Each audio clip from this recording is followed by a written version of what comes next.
Super thankful po ako kasi po nagkaroon po kayo ng anak na katulad ni Kalo. Sobrang bait po niya talaga and ma-effort. And inuuna po niya talaga yung family ko na bago po talaga ako.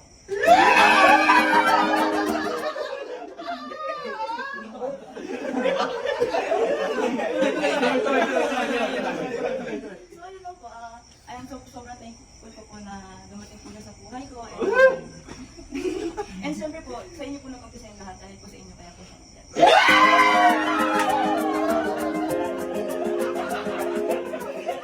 Ganda, pala. Tama nga naman. Kung hindi dahil kay tita, wala si Kalo. Tama. Pero ikaw naman, Kalo.